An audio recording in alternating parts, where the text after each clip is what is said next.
या सोहळ्याच्या निमित्तानं सन्माननीय जिथे आपण जमलेलो आहोत श्रीराम साधना आश्रम सन्माननीय पीठाधीश गुरुवर्य महंत सुनील गिरीजी महाराज यांच्या शुभ हस्ते प्रतिमा पूजन आणि दीप प्रज्वलन होत आहे। त्याचबरोबर नाशिक विभाग शिक्षक मतदारसंघाचे आमदार किशोरजी दराडे, त्याचबरोबर स्त्री जन्माचं स्वागत करा हे रोपटं ज्यांनी लावलं आज आणि वटवृक्ष झालेला आहे अशा डॉक्टर सुधा कांक्रिया या सर्व मान्यवरांच्या शुभ हस्ते दीप प्रज्वलन आणि प्रतिमा पूजन झालंय। श्रीराम साधना आश्रमाचे पीठाधीश गुरुवर्य महंत सुनील गिरीजी महाराज यांचं संत पूजन सर्वप्रथम ज्ञानज्योती बहुउद्देशीय संस्था टाकळीभांच्या वतीने केलं जाईल। साधू संत येते घरात तुझी दिवाळी दसरा आणि आज तर आपल्याला इतका सुंदर योग आहे की या पावन पवित्र तीर्थक्षेत्रात श्रीराम साधना आश्रमामध्ये आपण सगळ्यांना येण्याचा योग आलेला आहे आणि मंडळींनो आपणही आपल्या परिवारासह एकदा निवांत भेट देऊ शकता श्रीराम मंदिराला। सन्माननीय शिक्षक आमदार किशोरजी दराडे यांचा सन्मान होतोय। जोरदार टाळ्यांनी आपणही या ठिकाणी उपस्थित आहोत याची साक्ष देऊया। टाळ्या जर आपण जोरात वाजवल्या तर कार्यक्रमात उपस्थित आहे हेही कळते आणि स्वतःची ऊर्जा द्विगुणित होत असते। या सोहळ्याच्या निमित्तानं ज्ञानज्योती बहुउद्देशीय संस्थेच्या वतीनं स्त्री जन्माचं स्वागत करा या चळवळीच्या आद्य प्रवर्तक सन्माननीय डॉक्टर सुधाताई कांक्रिया सत्काराचा सन्मानाचा स्वीकार करतील। राज्यस्तरीय महिला सक्षमीकरण म्हणून त्यांना पुरस्कार आपण आजच्या दिवशी या मानपत्राद्वारे देत आहोत। सुधाताईंचं काम राज्यात व देशात नाव निघेलं असं आहे व स्त्री महिला सक्षमीकरणासाठी अतिशय मोलाचं योगदान आहे व आम्हाला आज ती सुधाताईंनी संधी दिली त्याबद्दल मी मॅडमचं खूप खूप या ठिकाणी धन्यवाद मानतो व आभार व्यक्त करतो। डॉक्टर सुधा कांक्रिया अर्थात डॉक्टर सुधाताई कांक्रिया म्हणजे आम्हा सगळ्यांच्या डोळ्यांची काळजी घेत असताना स्त्री जन्माचं स्वागत करा हा संदेश त्यांनी खरं तर नगरपासून सुरू केला आणि बघता बघता राज्यभर त्यांच्या कार्याची ख्याती झालेली आहे। स्वतः नेत्ररोग तज्ञ आहेत आणि स्त्री जन्माचं स्वागत करा हे फक्त सांगतच नाही तर विविध उपक्रमांमध्ये मोलाचं योगदान त्या देखील देत असतात। यानंतर प्रमोदजी मोरे यांच्या शुभ हस्ते सत्काराचा सन्मानाचा स्वीकार करत आहे अर्जुनराव पाटील वाघ म्हसे लोकनियुक्त सरपंच कोटपड। जोरदार टाळ्यांनी आपणही साथ देत आहोत आणि मंचावर सत्काराचा सन्मानाचा स्वीकार केलेला आहे। मी विनंती करते सन्माननीय वंदनाताई मुरकुटे यांना आपण सत्काराचा सन्मानाचा स्वीकार करावा। यानंतर सन्माननीय प्रमोद दादा मोरे निसर्ग आणि सामाजिक पर्यावरण प्रदूषण निवारण मंडळ महाराष्ट्र राज्याचे अध्यक्ष प्रमोद दादा मोरे तत्वावर काही अपंग बांधवांना दिव्यांग बांधवांना या निमित्तानं आपण आवश्यक साहित्य वाटप करत आहोत। मंचासी सर्व मान्यवर मंडळींच्या शुभ खरा तो एकची धर्म जगाला प्रेम अर्पावे। खरा तो एकची धर्म जगाला प्रेम अर्पावे या उक्तीप्रमाणे या सुविचाराप्रमाणे आजच्या या कार्यक्रमाचं कार्य आपण पाहतोय। आज ज्ञानज्योती बहुउद्देशीय संस्था टाकळीभान यांच्या वतीने दिव्यांग गरजू व्यक्तींना साहित्य वाटप झालेलं आहे आणि समाजामध्ये जे ज्ञानवंत आहेत गुणवंत आहेत त्यांचा सन्मान सोहळा इथे झालेला आहे आणि व्यासपीठावर विचारपीठावर आदरणीय सुनील गिरी महाराजांसारखे आदरणीय आमदार साहेबांसारखे थोर व्यक्ती आहेत जे आध्यात्मिक क्षेत्रातले आहेत ज्ञानवंत आहेत गुणवंत आहेत आणि त्यासोबतच आज आपण पाहतोय की आज इथे अनेक क्षेत्रांचा संगम झालेला आपल्याला दिसतोय। पहिलं संगम आपण पाहतोय की ते म्हणजे आध्यात्मिक क्षेत्र ज्या तिथे आपण विराजमान आहोत असं हे तीर्थक्षेत्र आहे आणि त्यासोबतच अनेक विचारवंत आहेत ज्यांनी आपल्या शिक्षण क्षेत्रामध्ये उत्कृष्ट असं कार्य केलेलं आहे असे ज्ञानवंत इथे आहेत। म्हणजे शिक्षण क्षेत्राचं सुद्धा इथे सहभाग आहे आणि त्यासोबतच अनेक प्रकारचे समाजरत्नाचे पुरस्कार दिले गेले, सरपंच उपसरपंच याचे पण पुरस्कार दिले गेले आणि त्या वाट्यातून एक समाजकार्य सुद्धा या संस्थेच्या वतीने इथे संपन्न झालेलं आहे। या तीर्थक्षेत्रावर इथे आल्यानंतर माझ्या मनात आणखीन एक विचार असा आलेला आहे की टाकळीभान या संस्थेच्या वतीने ज्ञानज्योती बहुउद्देशीय संस्था टाकळीभान हे खरं तर श्रीरामपूरमध्ये येतं आणि श्रीरामपूर तालुक्याचा सगळीकडे जर आपण विकास होताना पाहतोय तरी परंतु मी स्त्री जन्माचे स्वागत करा बेटी बचाव या क्षेत्रामध्ये कार्यरत आहे आणि एकंदरीतच अहमदनगरचा जर आपण लिंग गुणोत्तर पाहिला, सेक्स रेशो पाहिला तर सर्वात कमी सेक्स रेशो हा श्रीरामपूर तालुक्याचा आहे आणि म्हणून परंतु मला या विषयावर एक 2-5 मिनिटं तरी आपल्याशी सुसंवाद साधायचा आहे. आपण जर पाहतो तर आज मुलींची संख्या कमी झालेली आहे आणि त्यामुळे मुलांना लग्नाला मुली मिळत नाही. अनेक समाजामध्ये असा प्रश्न आपल्या समोर आहे की लग्नासाठी उभे राहिलेले आहेत सगळे वर दुल्हे लोक, परंतु तरी पण त्यांना दुल्हन मिळत नाहीये, वधू मिळत नाहीये. त्याचं कारणच आहे की मुलींची संख्या कमी झालेली आहे. जे पेरात ते उगवेल असं म्हटलं जातं. आपण स्त्री भ्रूण हत्येचं बीज पेरलेलं आहे आणि त्यामुळे आज हा असमतोल आपल्याला इथे दिसत आहे. तर हा असमतोल परत एकदा आपल्याला दुरुस्त करायचा असेल तर घरोघरी स्त्री जन्माच्या स्वागताचं एक प्रकारचं चांगलं सकारात्मक असं वातावरण निर्माण झालं पाहिजे आणि त्यासाठी लोकसहभाग महत्वाचा आहे. जोपर्यंत लोकसहभाग असणार नाही, जोपर्यंत समाजातील प्रत्येक घटकाचा सहभाग असणार नाही तोपर्यंत परिवर्तन होणार नाही. 1985 पासून आपण ही चळवळ सुरू केली स्त्री जन्माची स्वागत करा.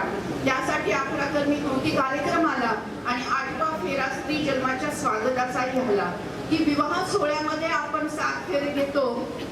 पती आणि पत्नीने एकमेकांना दिलेली ती वचनं असतात. त्या वचनमध्ये आणखीन एक वचन आपल्याला जोडायचं आहे आणि ते म्हणजे स्त्री जन्माच्या स्वागताचं. म्हणजे 8वा फेरा स्त्री जन्माच्या स्वागताचा हा विवाह सोहळ्यामध्ये जर घेतला गेला तर त्यावेळेस अनेक लोक उपस्थित असतात. वधूवरांनी जी काही सगळ्यांच्या साक्षीने घेतलेली ही जी काही शपथ आहे, 8वा फेरा आहे, तो नक्कीच पुढच्या काळामध्ये फलप्रसूत होतो आणि मुलींची संख्या वाढण्यासाठी मदत होते. तर आपल्या या भारतवर्षामध्ये 11,500 पेक्षा जास्त वधूवरांनी हा 8वा फेरा घेतलेला आहे. त्यामुळे मुलींची संख्या आता वाढत चाललेली आहे. तरी परंतु त्या वयोगटातील मुली ज्या लग्नासाठी आवश्यक आहेत त्या वयोगटातील मुली आज कमी आहेत. त्याचं कारण स्त्री भ्रूण हत्येचं बीज आपण समाजाच्या मनामध्ये पेरलेलं आहे आणि ते परत एकदा सकारात्मक करायचं असेल तर घरोघरी स्त्री जन्माचं स्वागत झालं पाहिजे. खरं म्हणजे स्त्री भ्रूण हत्या करणं म्हणजे एक महापाप आहे आणि या महापापापासून आपण परावृत्त झालं पाहिजे. आपल्या मनात किंचितही याविषयी कुठली गैरभावना निर्माण नाही झाली पाहिजे. म्हणूनच अशा या तीर्थक्षेत्र म्हणजे आपण जिथे आज इथे उपस्थित आहोत हे तीर्थक्षेत्र आहे आणि ज्या तीर्थक्षेत्रामध्ये जर आपण एखादा संकल्प केला तो सिद्धी जात असतो. म्हणून एक छोटासा संकल्प आपण इथे करणार आहोत. तत्पूर्वी जी गर्भातली चिमुकली आहे ती आपल्या आईशी काय बोलतीये ते 2च मिनिटात मी आपल्या समोर ठेवते. ही जी गर्भातली चिमुकली आहे ती आपल्या आईशी बोलते की आई, तुझं बाबांचं, आजींचं, आजोबांचं बोलणं काल रात्री ऐकलं मी आई. तुम्ही सगळ्यांनी मिळून ठरवले ना की उद्या मला डॉक्टर काकांकडे घेऊन जायचे. नको गाई, नको असं करू नको ग, मला डॉक्टर काकांकडे घेऊन जाऊ नको गाई, मला ते डॉक्टर काकांची खूप खूप भीती वाटते ग. ते डॉक्टर काका मोठं शस्त्र घेतील, माझ्या डोक्याच्या चिंध्या करून टाकतील ग आणि इवलीशी नाजूकशी कोमलशी माझे हातपाय आई तोडून टाकतील. रक्तबंबाळ झालेला माझा हा देह आई उकड्यावर फेकून देतील. कुत्रे येतील, झडप घालतील, तोंडात पकडतील, गल्लीभर फिरवतील आई. आई माझी झालेली विडंबना तुला पाहवली जाईल. आई माझे सांडलेलं रक्त तू सहन करू शकशील? नाही आई नाही, तू हे सहन करू शकणार नाही. आई असं करू नको ग, मला मारू नको ग, मी तुला कसलाही त्रास देणार नाही. मला लाडू नको, पेढे नको, काही गोडधोड नको ग. कालची उरलेली शिळी असलेली भाकरी सुद्धा मला चालेल ग. नको आई नको, नवीन कपडे नकोत ग मला, ताईचे जुने असलेले कपडे सुद्धा मला चालतील ग. पण आई मला जन्म घेऊ दे ग, मला तुझ्या मांडीवर खेळायचं आहे. आजी आजोबांच्या गोष्टी ऐकायच्या आहेत, तुझं पोट पकडायचंय, बाबांचं पोट पकडायचंय, शाळेमध्ये जायचंय, खूप शिकायचंय ग आई मला. पण हे सगळं कधी होईल? तू मला जन्म दिला तरच ना. वेळ नाही गेली अजून हाक देते मी तुला, वेळ नाही गेली अजून हाक देते मी तुला. खुडू नको कळी आई, खुडू नको कळी आई, देश घडवायचाय मला, देश घडवायचाय मला. सर्वांची हात घेऊन चिमुकली आपल्याला देत आहे.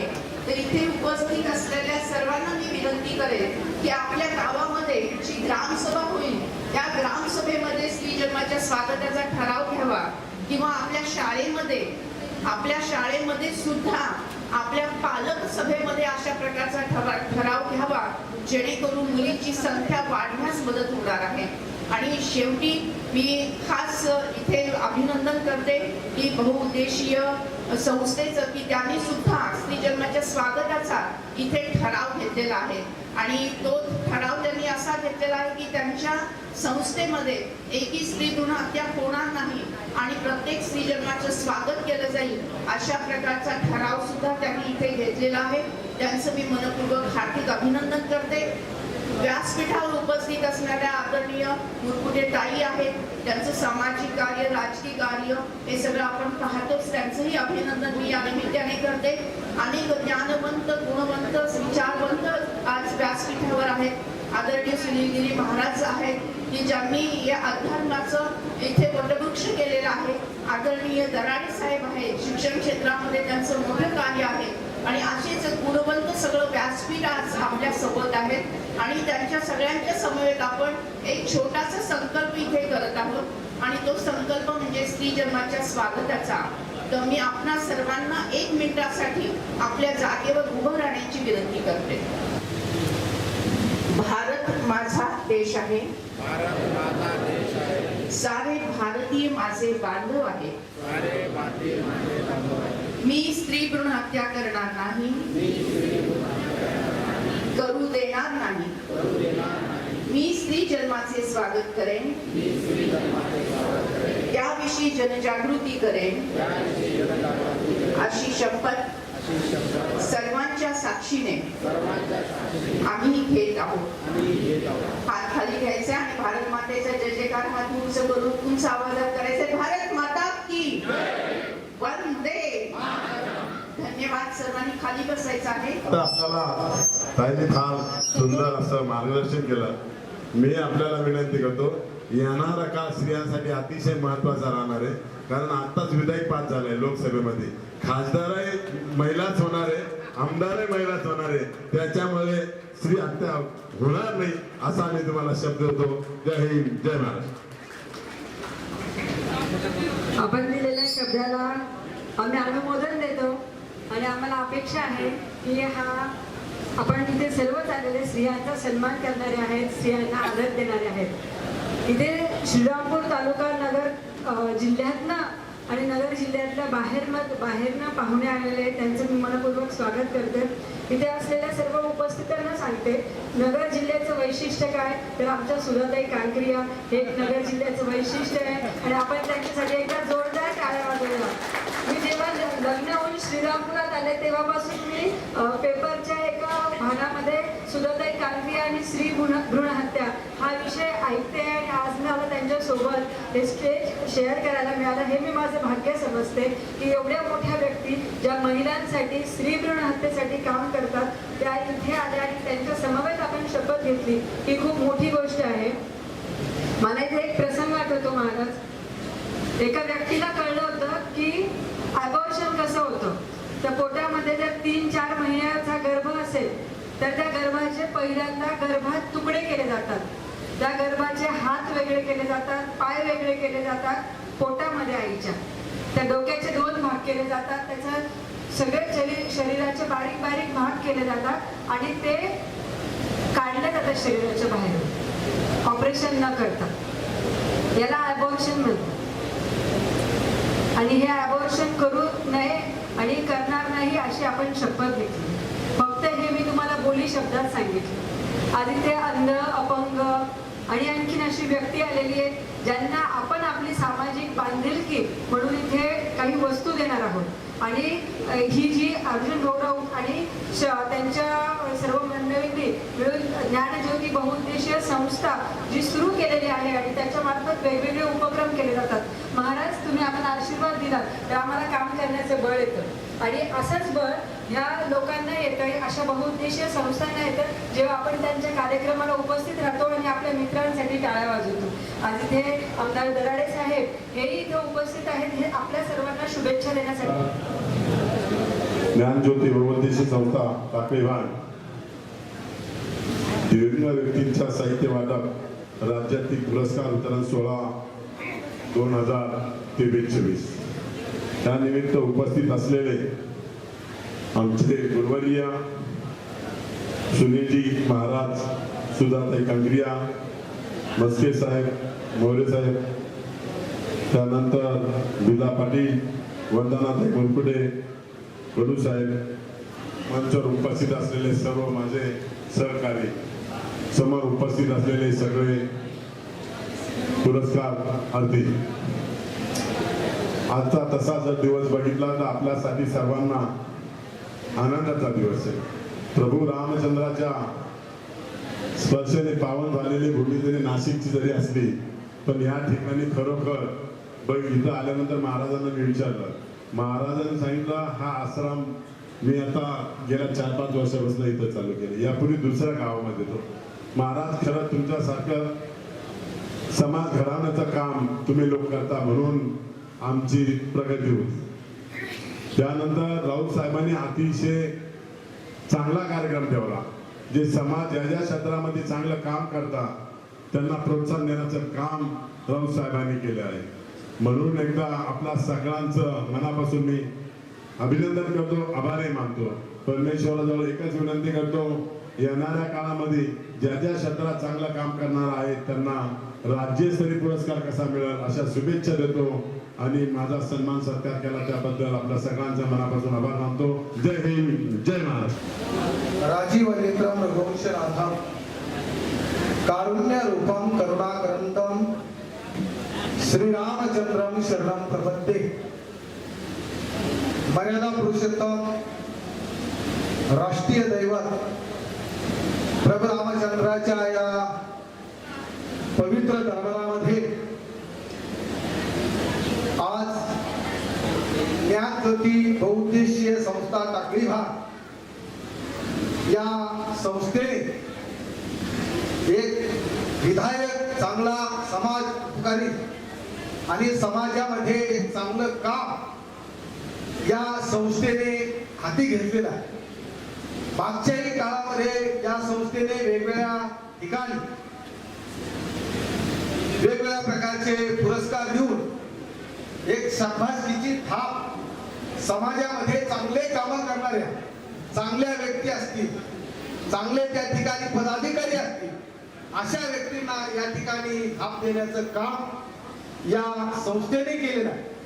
म्हणून प्रथमतः आपल्या सर्वांच्या वतीनं मी या संस्थेचं हार्दिक हार्दिक अभिनंदन करतो, स्वागत करतो. टाळ्यावरून आपण स्वागत करू. सन्माननीय आमदार किशोरजी दराडे साहेब, नाशिक विभाग शिक्षक मतदार संघ यांची या ठिकाणी व्यासपीठावर प्रमुख उपस्थिती आहे.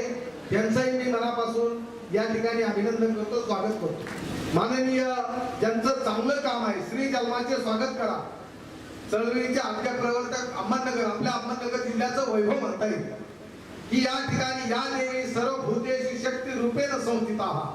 आम्ही सरस्वती पाहिलेली नाही पण आजच्या काळाच्या खऱ्या सरस्वती आपल्या समोर आहे. सन्माननीय या ठिकाणी डॉक्टर सुधाताई कांकरिया याही या ठिकाणी व्यासपीठावर उपस्थित आहे. त्यानंतर सन्माननीय आजच्या कार्यक्रमाचे अध्यक्ष साहेब, कारण कार्यक्रमाला अध्यक्ष महत्वाचे आहे आणि अध्यक्षाशिवाय कार्यक्रम त्या ठिकाणी सुव्यवस्थित होत नाही. म्हणून आजच्या कार्यक्रमाचे अध्यक्ष सन्माननीय या ठिकाणी अर्जुनरावजी पाटील म्हसे साहेब यांची या ठिकाणी प्रमुख उपस्थिती आहे. तसेच या निमित्तानं या ठिकाणी प्रमोददादा मोरे साहेब, त्यानंतर या ठिकाणी ज्यांचा आता सन्मान केला असे बिल्ला सोनू पाटील साहेब आणि सर्व मान्यवरांचं मी या ठिकाणी राम मंदिराच्या वतीनं आणि ज्ञानज्योती बहुउद्देशीय संस्था टाकळी भाग या संस्थेच्या वतीनं हार्दिक हार्दिक आपलंही अभिनंदन करतो. भाग्याच्या मागे पळण्यापेक्षा हात दाखिण्यापेक्षा माझ्या हातात लक्ष्मी आहे का हे दाखिण्यापेक्षा स्वतः भाग्यवान व्हावं आणि भाग्य आपल्या मागे पळावं याच्यासाठी आम्हाला संतांनी 5 गुणांची शिकवण दिली. पहिला गुण आहे विद्या. सगळ्यात श्रेष्ठ काय असेल तर ज्ञान आहे. कोणत्याही क्षेत्रात असू द्या, त्या क्षेत्रातलं ज्ञान माणसाला मोठं करतो. लक्षात. पहिला आहे विद्या, दुसरे आहे हुशारी. कलियुगामध्ये आता की पुढं माणूस हुशार पाहिजे, तो टिकणार. दुसरा गुण आहे हुशारी. तिसरा गुण आहे विवेक. खरं खोटं, चांगलं वाईट, आपलं कोण, कोरोनाने दाखवून दिलं. म्हणून जीवन असं जगावं. लक्षात ठेवा, कोरोनाने दाखवून दिलं आपल्याला. किती प्रॉपर्टी राहू द्या, इथं सोडून जायचंय. साधूची माती होती आणि तुमची राख होती, एवढंच. बाकी काय फरक नाही. आम्ही पुरलो तर माती आहे आणि तुमचं त्या ठिकाणी म्हणून जीवन जगताना असं जगावं. मना पाहता सत्य हे मृत्यूभूमी, जिता बोलती सर्व ही जीवभूमी. या मृत्यूभूमीमध्ये तुम्ही आम्ही जन्माला आलो आणि आल्यानंतर 100% ठरलेलं आहे. 60, 70, 80, 90, 100, कुणाचं वाटुळं केलं नसेल तर 105. पण अंतिम सत्य आहे, एक दिवस निघून जायचं. म्हणून जीवन असं जगावं. जीवन असं जगावं की आपण गेल्यानंतर लाखो लोकांनी आपल्यासाठी रडावं. असं जीवन जगावं, त्याला जीवन असं म्हणावं. आणि ज्या दिवशी आपल्यासाठी लाखो लोक रडतील ना, त्या दिवशी समजायचं 100% स्वर्गाला गेला, इकडे तिकडे गेला. आणि ज्या दिवशी आपण गेल्यानंतर बरं झालं, देशातली भ्यात गेली, त्या दिवशी समजायचं कुठं गेला. जैशी करणी वैसा फल, आज नाही तो निश्चित कर. म्हणून आपल्या संग जात काय तर असे केलेले कार्यक्रम, परोपकारी कार्यक्रम जर केले तर जीवनामध्ये लोक करायला तयार होतात. मी संस्थेचं अभिनंदन करतो, परत एकदा स्वागत करतो की अशा प्रकारचे वेगवेगळ्या प्रकारचे कार्यक्रम आपल्याकडून होत आहेत. अशा प्रकारचे कार्यक्रम वाढत जावं. म्हणून तिसरा गुण आहे विवेक. चौथा गुण आहे प्रयत्न आणि कौशल्य. प्रयत्न केले पाहिजे. प्रयत्नांती परमेश्वर. परमेश्वर त्याला साथ देतो जो प्रयत्न करतो. तो जीवनामध्ये कधीच प्रयत्न करत नाही, तो कधीच यशस्वी होऊ शकत नाहीये. चौथा गुण आहे प्रयत्न, कौशल्य. आणि पाचवा गुण आहे व्याप. किती कष्ट झालं तर हापकायचं नाही. किती कष्ट हो द्या, किती कष्ट झालं तर हापकायचं नाही. अशा 5 विचारांची जो भुंगाड बांधील, जीवनामध्ये प्रॅक्टिकली आचरण करील, त्याच्या मागे भाग्य पळत राहतं. त्याला भाग्याच्या मागे पळायची गरज नाहीये. माननीय प्राचार्य डॉक्टर अरुणा भांबरे यांना हा पुरस्कार दिला जात आहे. ज्ञानसाधना राज्यस्तरीय पुरस्कार. डॉक्टर हरिभाऊ आहेर यांच्यासाठी जोरदार टाळ्या आपण वाजवूया. वितरण सोहळ्यामध्ये उत्कृष्ट प्राचार्य माननीय प्राचार्य डॉक्टर सोमनाथ सूर्यभान घोलप मान्यवरांच्या शुभ हस्ते, मुख्याध्यापक माननीय दिलीप विश्वनाथ गोटे, प्रमोददादा सुभाषराव मोरे, पर्यावरण मित्र म्हणून सन्मानित केले जात आहे. पुरस्कार दिला जातोय. उत्कृष्ट सरपंच म्हणून कार्याचा गौरव करत असताना हा पुरस्कार जातोय विजयराव मुरलीधर शेवाळेजींना. हॉटेल फुले कृष्णा रावसाहेब पवार समाजरत्न पुरस्काराने सन्मानित केले जात आहे. कृष्णा रावसाहेब. मुख्याध्यापक श्याम धर्माजी जाधव. सन्माननीय श्यामजी धर्माजी जाधव आपल्या सत्काराचा सन्मानाचा स्वीकार करण्यासाठी येते. आदर्श सरपंच सौ मनीषा योगेश रोकडे. महिला सरपंच आदर्श सरपंच म्हणून सन्मानित केला जात आहे ज्ञानज्योती बहुउद्देशीय संस्थेच्या वतीनं. उत्कृष्ट सरपंच कार्यगौरव होत असताना मंचावर पुरस्काराचा स्वीकार करण्यासाठी येतील संजय पोपटराव जमले. आदर्श शिक्षक पुरस्काराने सन्मानित केला जात आहे आणि मंचावर आमंत्रित करत आहोत माननीय श्री बाबासाहेब पांडुरंग लबडे यांना. आणि यानंतर महिला सरपंच सौ शकुंतला रामदास वाचकर मंचावर आपल्या पुरस्काराचा स्वीकार करण्यासाठी येत आहेत. सन्माननीय गणपत नामदेव डगळे. सन्माननीय गणपत नामदेवजी डगळे. उत्कृष्ट सरपंच कार्यगौरव सन्माननीय सागर ज्ञानदेव मुठे. मुठेवाडगाव तालुका श्रीरामपूर. मुठेवाडगावचे सरपंच सागर ज्ञानदेव मुठे. उत्कृष्ट उपसरपंच म्हणून सन्मान होतोय भीमाशंकर लक्ष्मण